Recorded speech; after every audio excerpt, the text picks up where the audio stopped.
Hello everybody and welcome back to Oxygen Not Included. Today we are messing around with all the new content that they've put in the latest test branch upgrade, and it's pretty exciting. There's a lot of really cool new stuff in the game right now, and I think there's still going to be a little bit of tweaking going on between now and launch date, but it is a pretty good idea of what we're going to see in the final version of things. So I wanted to kind of quickly go over a lot of the new buildings and plants and things of that sort that you'll find in the new game, and discuss sort of their uses and strategy for how you would play the game using these things.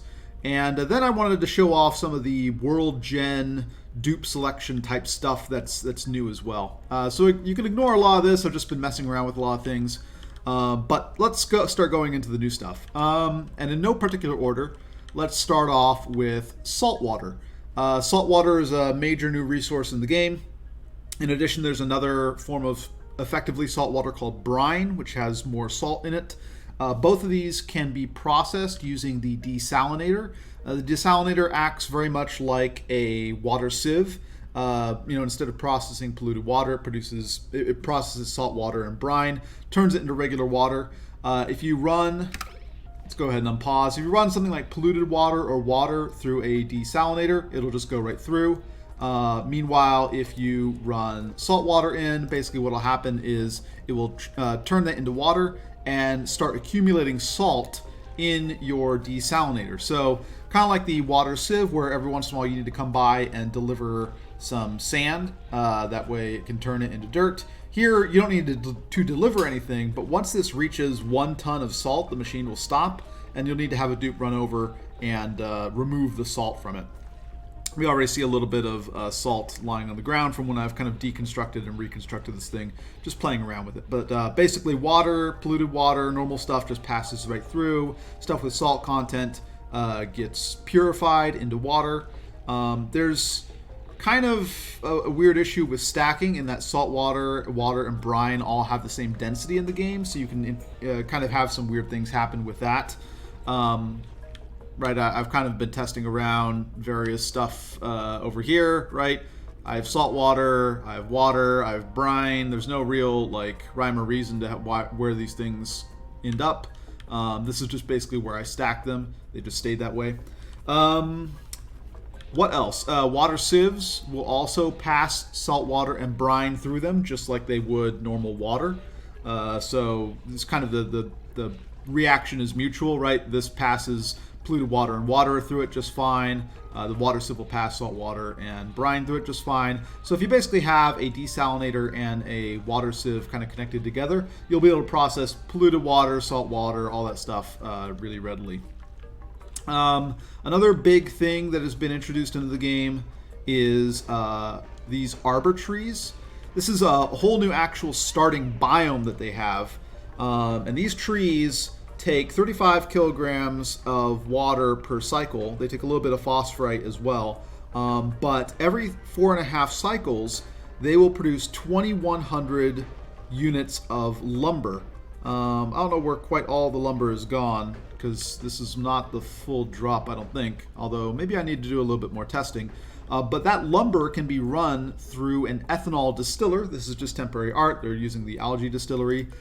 This distillery right here, the ethanol distiller, takes 750 grams per second of lumber. I guess I should also check how much. I presume this lumber is okay. This is 600 kilograms here, right? Each of these units is 1 kilogram. So the ethanol distiller will take 750 grams of lumber, turn it into a little bit more than 500 grams of ethanol. It will produce polluted dirt as well. So this is a great new way to have renewable dirt effectively. This plus a compost and a little bit of CO2, a little bit of heat. It has a negative decor. But the cool thing is, this ethanol distillery, once you produce the ethanol from it, the ethanol, here we have a bunch of ethanol, can be run through a petroleum generator.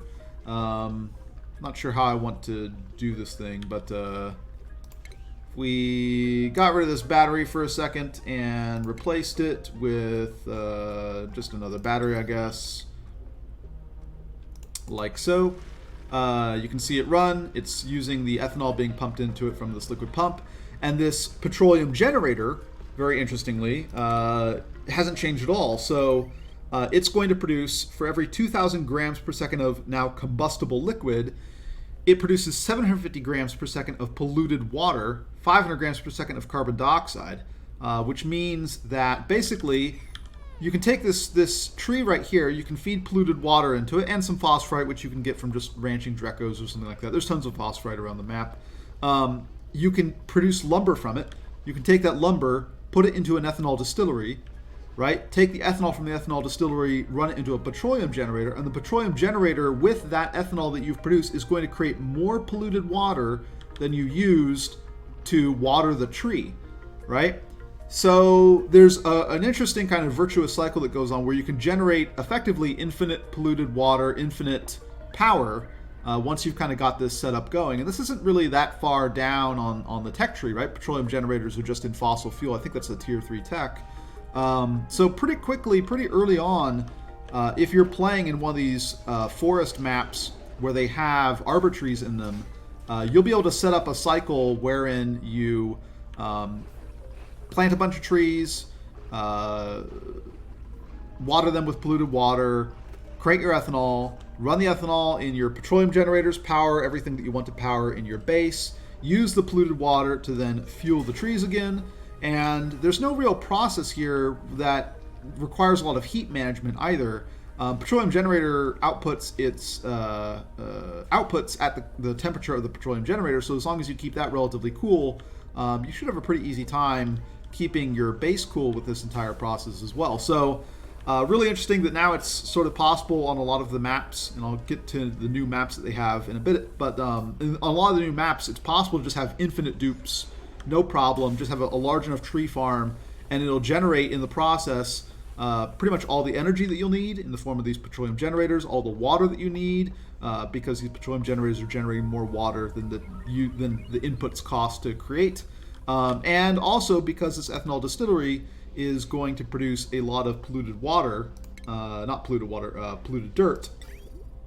Right, this is 185 grams per second of polluted dirt. That's a pretty good amount, right? Because of that, you basically have the ability to support your duplicants off of whatever foodstuffs you want, right? There's a whole lot of new foodstuffs in the game. It's kind of difficult to go over them all. There's a new building for cooking a lot of the high-end stuff now. So it is the gas range. This is the... why doesn't it... Okay. This is basically what does a lot of your high-end stuff. There's now sushi, so it distinguishes between fish meat and non-fish meat. There's a lettuce plant that grows in saltwater now, and that is used for a lot of higher-end stuff as well. There's a lot of cool new stuff in terms of food. None of it looks like revolutionary in the sense that it isn't going to change fundamentally how you look at resources in the game, the same way that this sort of ethanol distillery type of thing works. But we see lettuce is a big ingredient now. You can make like mushroom wraps and stuff like that. Paku fillets are a new type of meat with just some placeholder art right now. And then you can make spicy tofu, sushi, mushroom wraps. There's a nosh bean plant, which does a lot of the stuff as well. So there's a lot of other new kind of high-end stuff. We'll go ahead and just throw a few more of these down. Also interesting when it comes to food, you can take the salt that you get out of a desalinator, or by mining salt, because salt will be located in pockets around the world. You can take that salt and crush it up in a rock granulator, and through that process create table salt. You'll create kind of 5 grams of table salt for every, I think, 100 kilograms of salt that you put in this. So it's a kind of weird ratio. But basically, that salt will then be supplied to mess tables, and when a duplicant eats at that mess table, they'll consume 1 gram of the salt, and they'll get a +1 morale buff of salted meal after eating that meal. So there's an interesting use for salt as well. It's not just, I don't know how to create salt water or brine at this point. I'm not really sure that's possible, so it could just be like a finite resource. I don't really see a renewable way to produce salt except for space missions. When it comes to space missions, there are new planets, new destinations. We have oily asteroids, rocky asteroids, organic mass. There's a sort of win condition at the end here. I don't really want to spoil things, so I won't go too far up. But there are new planets to visit as well that kind of have these new resources. So that is sort of one renewable form of salt that you could get to. But otherwise, I think a lot of this seems to be like kind of a one-off thing, that salt water is just going to be... It's not going to be like you have processes that create polluted water from clean water, like the same way that we have here now. They might introduce that later, but they haven't introduced that yet. A few other things. Number one, there are also these rust deoxidizers.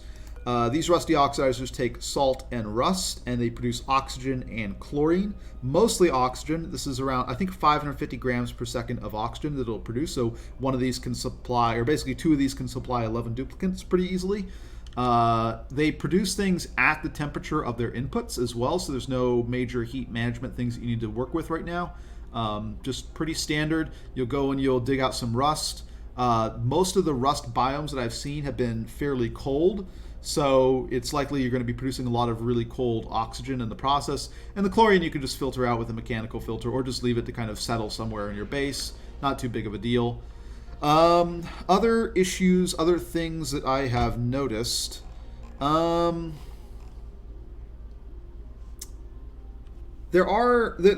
one thing that I think they're fixing, which is that on some of the maps, because of the way the biomes are generated, you don't have a lot of copper. And as it stands, the exosuit forge still requires copper ore to make an atmosuit, and it doesn't have any replacements. So I think that they are replacing this with, there's another recipe that will use, I think, aluminum ore, and that will be, right, this is one of the new materials that they have that kind of replaces copper in a lot of the maps. So I think there'll be new recipes for the exosuit forge. They'll basically be functional replacements. Speaking of things like the new metals and whatnot, you can make molten salt. Molten salt doesn't really have a lot of interesting properties thermally, like as a thermal fluid. This isn't a great range. These aren't great stats. It's okay. But molten lead is something that you can get at 330 degrees roughly Celsius, and it has a thermal conductivity of 11, which is better than supercoolant, which has a thermal conductivity of 9.46. So this is kind of a better cooling fluid in that sense. It has less heat capacity, so it's going to play a little bit less nicely with things like thermal aqua tuners, right? So you need to think of some new way to kind of do your cooling loop. But it's a pretty easy thing to obtain. This is not a super high temperature that you need to get to. So I think it's pretty interesting. There's also molten aluminum. Molten aluminum has a thermal conductivity of 20.5 and a fairly reasonable melting point of 660. So this is also a fluid that you could be using to do things. These metals can be used to build things as well, right? They act just kind of like normal metals. The lead you're going to find a lot in like magma petroleum biomes. The aluminum is kind of all over the place. It's a little bit like copper in the maps that use it that way. You can't run ethanol gas through a natural gas generator. I tested this. It just breaks the generator. It's wrong element damage. But ethanol gas, interestingly, has a specific heat capacity that's fairly comparable to hydrogen, right? Hydrogen is, what is this? Hydrogen is 2.4. Yeah, hydrogen has a specific heat capacity of 2.4. This ethanol gas has a specific heat capacity of 2.148, so pretty close, and has a thermal conductivity of 1 compared to hydrogen, which has a thermal conductivity of 0.168. So potentially ethanol gas is a new sort of interesting coolant to play around with. Ethanol itself is also pretty interesting because it has a very low freezing point, negative 114.1, and it has a higher specific heat capacity than either crude oil or petroleum. So in applications where you wanted to, say, freeze water, or basically you didn't want to use water as your coolant because you needed to go below zero, now you have the ethanol to do that job, which is a little bit better of an option compared to crude oil and petroleum, which were what we were sort of normally using. So these new elements and new things that they've added also have some applications in terms of heat transfer, doing cool stuff like that. You might have noticed this as I was going around. There are now these monuments that you can build. They don't have the art for the heads, but you can go and modify the appearance of these, which is pretty interesting. There's a lot of different choices that you have. going through here. Let's go back to the wrench. Right, there's kind of, not all of them play nice together. Like, I have this top where the guy is kind of sitting like this, but I could also have, these feet sticking out.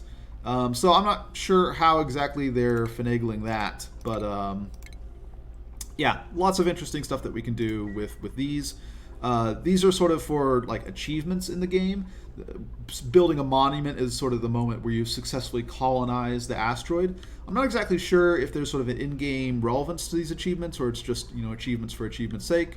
But at the moment, this is a pretty cool thing that you can build. There's some changes to rooms. A lot of rooms now require a light source to qualify as their room. So, for example, the Great Hall, it requires a light source as part of its requirement. Rec rooms require a light source. Stables require light sources.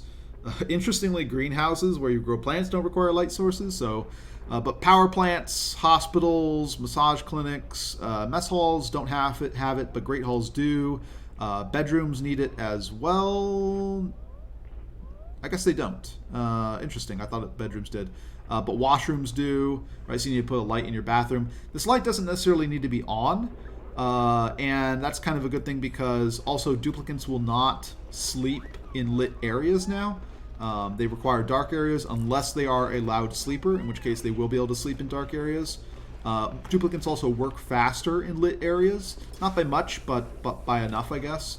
So there's sort of new relevance to lighting and actually keeping your place nice and lit.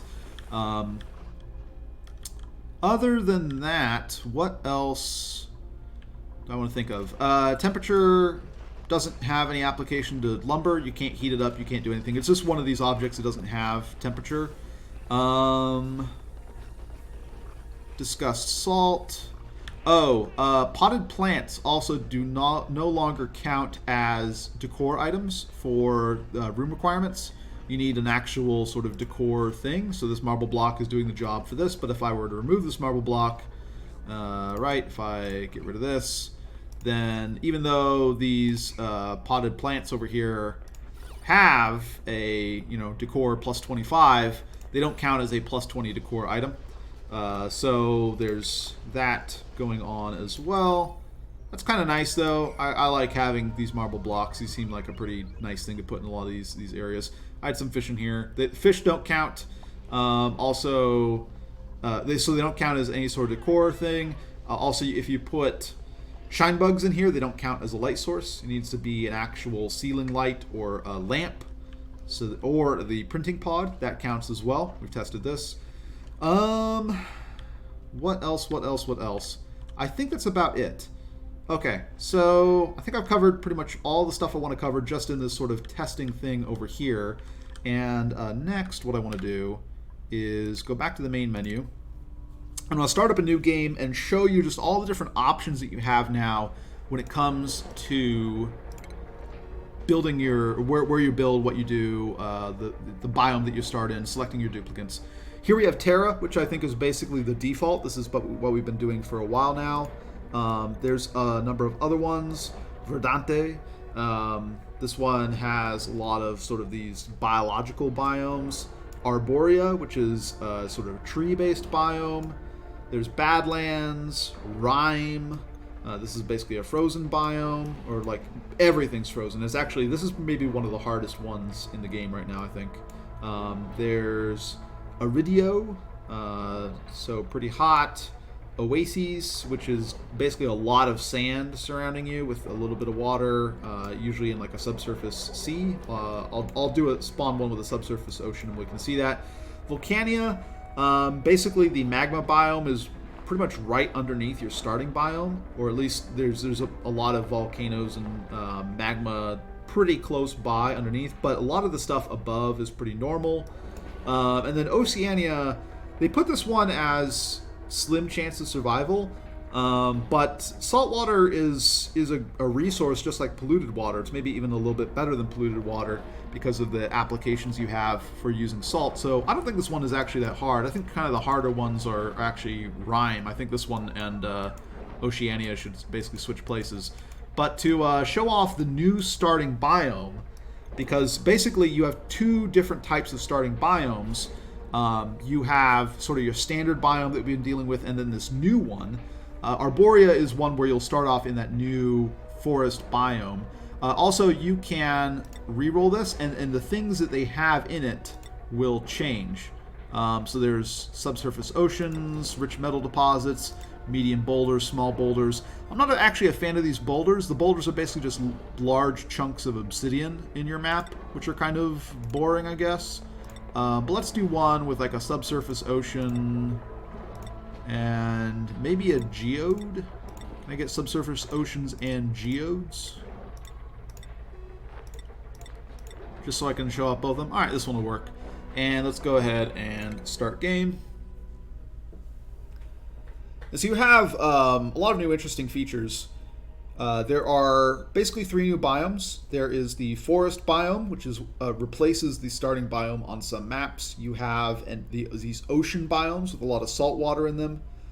You have rust biomes, which have a lot of rust, which you can convert into iron or oxygen, or right. There's the rusty oxidizer. That's probably the main way of doing things. There's also a new sort of reroll system, so I can just reroll like normal. And now basically these duplicates will have a small set of interests and then bonuses depending upon how many interests they have. So if they only have 1 interest, then they have a +7. If they have 3 interests, they get a +1 in each. If they have 2 interests, they get a +3 in each. So it's pretty easy to reroll and kind of get what you want. But even more than that, you can say I want a builder, right? You can say I want a researcher. You can say I want a digger, right? And you can re-roll these guys, but they'll always have building as one of their interests, right? So you can get the various combinations that you want a lot easier. Definitely you can get something like +7 construction or +7 science really easily like this. Getting a combination of 3, like having a holy trinity of, say, supplying, researching, and suit wearing is going to be a little bit tricky, right? If you wanted to have an astronaut, but it's still something that you're going to be able to achieve with not that many rerolls. Trainwreck seems fine as a colony name. Let's go ahead and embark. Alright, and so here is this new biome, this new starting biome, and basically the trick of it is that there is no algae anywhere. So you're not going to be able to, unless you go and find it in some other biome. Let's go ahead and options, game, unlock sandbox mode, enable sandbox mode. We'll kind of scout around a little bit to show you some of the other stuff. But sandbox, reveal, crank this up to a 9. Let's zoom out a little bit. So, as I kind of wipe away the fog of war here, we see a lot of rust biomes around us here, right? So let's zoom in a little bit. It's mafic rock, rust, salt, usually a combination of chlorine, carbon dioxide as the gases. Here we see one of these boulders, right? This big thing of obsidian. But you can take this rust and combine it with salt and get oxygen without really having to deal with any major heat management issues. So that's one source of oxygen that you would have for this sort of base. But the bigger thing that you're looking at here is using these oxyferns, because these oxyferns will consume carbon dioxide and emit oxygen. And they do it roughly in the ratio that the duplicates use it. So the number of oxyferns you have is going to kind of determine how many of these duplicates you can sustain. And a lot of the process is going to be digging out to these oxyferns and being able to get your CO2 to them. That way they can grow and produce oxygen and so on and so forth. You can also now, if you drop a seed on the ground, it will eventually replant itself as a wild plant. So these oxyferns can be domesticated. They require dirt and water as their inputs, but that's not too bad. Do note that you don't have a ton of water early on. Like your water sources in this new biome are probably around half of what they would be in the normal start. So you probably don't want to domesticate too many of these just to keep down on your water needs. But you can domesticate them. You can end up generating more seeds, and if you don't want to domesticate them, you can still relocate them and put them somewhere else, somewhere like, say, at the bottom of your base where you have all your CO2 collecting, and that's going to be one of your options. Aluminum ore, as you can see, has replaced most of the copper that we would normally use, so we can't actually build exosuits until we find some sort of place of interest. Like this light fixture is made out of steel. Some of these things, some of these sort of points of interest are made out of, like this airflow tile is made out of copper ore. You can deconstruct that and get your copper that way, but I think basically what they're going to do is, this is sort of an unintended thing. They want aluminum to be probably one of the recipes for making your exosuits, so they're gonna switch that around. There are pockets of algae if you find like one of these caustic biomes, so you can use that technology. But a lot of your early game is going to change now if you're playing in one of these forest biomes, because one, your whole oxygen process has changed. You're going to be relying on these oxyferns as opposed to algae terrariums or oxygen diffusers. You're going to be exploring a lot more, I think, if you want to expand your colony quickly to like a lot more duplicates. You're going to have to expand out a little bit more and grab some of this rust and stuff like that, because otherwise you're just not going to, right? If you print a duplicate every 3 cycles, eventually you're going to outstrip the rate at which you're gaining these oxyferns and struggle through things that way. But I think the big thing you're going to want to set up early on with this sort of forest base is a big tree farm, an ethanol distillery, and your petroleum generators. That way you can have that cycle of generating a ton of water. Using that water will allow you to domesticate the oxyferns and have the whole process work that way. So there's some interesting stuff going on here where a lot of your early game really changes in these new biomes. Let's go ahead and zoom out again and see if we can't show some of the other biomes around here. Let's go reveal. Yeah, peel back a little bit more of this. So there are a few things I want to note. One is that the magma biome kind of spawns a little bit differently now.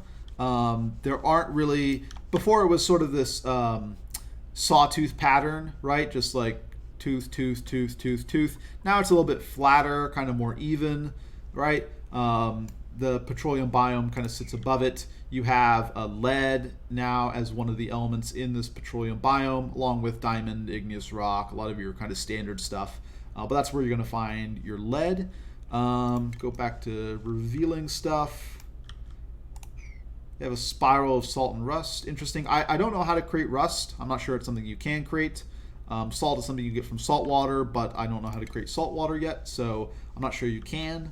But here we have this sort of underground sea type biome that they've been talking about, this subterranean sea. You're going to have these big pools of salt water if you go into one of these maps with a subterranean sea that are kind of block your way from getting to space. You're going to want to have to drain them first and do stuff, and that's not bad because all of the salt water can pretty readily be turned into water, and the salt does have uses. So this is a bunch of resources effectively that you're going to be able to use, but it is kind of awkward when normally you were able to sort of just dig your way, right? You could just ladder your way almost entirely straight up to the place. Now there's going to be some big thing of water that you're going to have to get through. There are new creatures as well. Here's a poke shell. Poke shells basically produce molt, which you can turn into lime. So these are going to be a big thing for producing steel. I'm pretty sure you can domesticate them, though their food is polluted dirt and rot piles. So this is going to have to be, like, domesticating them is something that you're going to have to do a little bit after you've done your ethanol distillery type setup, which will help produce a lot of polluted dirt for you. But again, it kind of ties into, like, there's this new chain, this new resource chain with ethanol and petroleum generators that produces dirt, produces water, produces carbon dioxide, produces a lot of the stuff that you want. Here we see waterweed. This grows in salty water. It can't be underneath the salty water, right? It's drowning in this case. You just want a little puddle of it on there. But really easy source of food, right? It doesn't really have any requirements besides having this water as its atmosphere. It just needs a little bit of water on it and it'll grow. Produces 3,600 kilocalories of lettuce in terms of if you were growing it domestically, that'd be every 12 cycles. That's pretty good, right? That's 300 kilocalories per cycle. 3-ish of these will supply a dupe. Also, the lettuce is used in a lot of really high-end recipes, so it's pretty useful in combination with a lot of other things. There's also these pips, these little guys. They eat arbor trees and excrete dirt. Not sure how useful that is because the arbor trees are insanely useful, so anything that eats the arbor trees is not that great for you, right? You kind of want to take all your lumber and put it into ethanol distilling, but anything that produces dirt is going to be welcome. I think that's a resource that we've struggled to make in a long time, so having an option for it is great. Mealwood still seems to be sort of a go-to thing that they've thrown in here, something that's probably going to show up in every map. They want you to have mealwood seeds because it's sort of the guaranteed easy food stuff that you can grow. There's also a few other plants like this salt vine. The salt vine will produce salt, so we have a renewable form of salt, though we don't have sort of renewable form of salt water. Putting salt in salt water doesn't seem to do anything. It's not like it dissolves in it. They're probably going to add something else, I would guess, to make that a more renewable thing. But for now, there's no way to renewably make salt water. But there is a way to renewably make salt using those plants, which is probably just as good. Anything else? Are there any geodes that I can find? Geodes are these kind of interesting little abyssalite covered circles that have interesting stuff in them. And the interesting stuff varies from like a little habitat where things are living to a sort of collection of resources like diamond and copper and iron and all sorts of stuff like that. Don't really see one around here. I mean, maybe it exists. It did say that there were geodes on this map, so presumably there's one somewhere. But they're little interesting pockets you can break into as well. Anything else? Nosh sprouts, nosh beans. This is a new sort of crop that you can grow. Takes water, takes phosphorite, produces a fairly high-end foodstuff. There's a lot of other plants that kind of perform that same function. We have Drecos here. I presume Drecos do not eat. Yeah, nothing has been added to their diet, so this Dreco has nothing to eat as it travels around here. But I guess they still spawn in some of these biomes nonetheless. Shine bugs are still present. And yeah, I think I'm going to leave it at that. So, a lot of cool new stuff. A whole new starting biome that really emphasizes you going down this new sort of industrial chain that they have with lumber into ethanol, into petroleum generators, back into polluted water to grow your trees, for more lumber, for more ethanol. Along the way, you're producing more polluted dirt. You are using these oxyferns as opposed to any sort of algae technology as your primary oxygen source early on. And there's a lot of cool new stuff in the game. More space destinations, sort of a win condition for the game out in space. And yeah, I think it's going to be a lot of fun. Sorry if this video went a little bit long and was a little bit rambly, but there's a lot of stuff to cover, and I just kind of want to get a quick video out there to showcase as much of it as I could and show off sort of what the new gameplay is going to look like, what sort of the new industrial cycles you're going to be producing are, and I think we managed to do that. All right, so I'm going to cut things here, and I'll catch you guys next time.